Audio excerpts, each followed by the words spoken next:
about internships in today's economy. Now, in a normal economy, it's hard enough for students to get a job after college. Now, today, it's even tougher for students to get a job. And the really big struggle here is they're not only competing with themselves anymore. They're now competing against high school students. The amount of high school students looking for internships has significantly increased.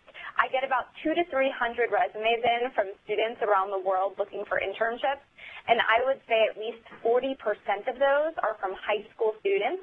So high school teachers are forming these internship programs where students can get college credit. So that's something to really take into consideration. Another thing is that companies are now allowing adults that have either recently been laid off or transitioning into second careers come in and intern at the companies. So the student is not only facing the economic challenge, but they're also facing kind of a new age of competitors here in the internship world. So it's really, really important to consistently be convincing students of the importance of internships. Now, the statistic that NACE put out was that 70% of students that graduate college have internship experience on their resume. 70%, that is a huge, huge number. It's no longer okay for a student to just have one internship their senior year. I really believe that students need to start interning as early as possible. Now, I started interning as a freshman, and as you've heard, I've had 15 internships throughout my 4 years of college.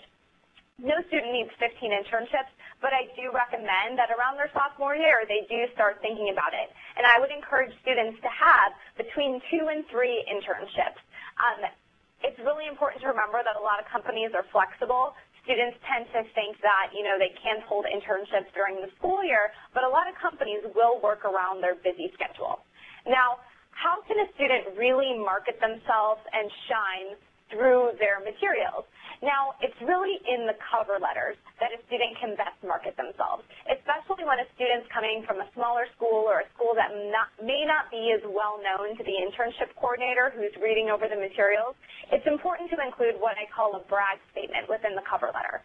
So in the first paragraph of that cover letter, the student should be including a 1 or 2 sentence statement about the school. This should be a marketing statement about the school. You know, I attend McPherson College in Kansas, which is well known for its award-winning automotive restoration program, or something like that. This way, when the internship coordinator is reading over the materials, they don't say, where is the school? I've never heard of this. Because a lot of schools out there, let's face it, are great, but people, you know, in LA or in New York may not have heard of them. So it's really important as a career center to provide students with that 1 or 2 line brag statement so they can include that in their cover letters. This way they're not being disqualified for not attending your Harvards and Stanfords of the world and so forth, especially with really, really competitive companies. Now, when I go around and I speak to schools, the career counselors are always telling me that a struggle they have is that students always say, how can I manage a job, school, and an internship? It's not possible. Well, listen to me. It is definitely possible. There were several semesters in school where I went to class, got passing grades, had an internship, and had a job. I was in Los Angeles for a summer. I had 2 internships, one Monday, Wednesday, Friday, the other Tuesday, Thursday, and then I would wait tables at night. It's important for a student to know their financial needs. So what I recommend doing is having the student figure out exactly how much money they need each week to support whatever their financial situation or financial needs might be. Everyone's different. So they'll write down how much they need this week, and then they just need to create their schedule on their own. Again, students don't realize that companies will work with them. I would say 90% of companies will work with students around their schedule, especially in an economy like this where hard work is needed. And, you know, internships are so beneficial for the students and for the employers. The company is going to allow the student to go to school and to work when they need to. Companies are appreciative of the time they get with the intern. And again, most companies will talk to a student, understand their schedule, take the time to acknowledge their wants and needs, and really encourage them to go to class and to go to their job and to excel in the internship. So I think that's really important to not let the student just kind of walk out of the Career Center saying, well, I have a job, so I can't do it.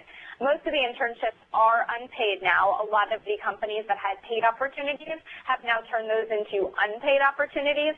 NASCAR, for example, had a great paid internship program, and they eliminated most of their paid internships for this semester because of the economy.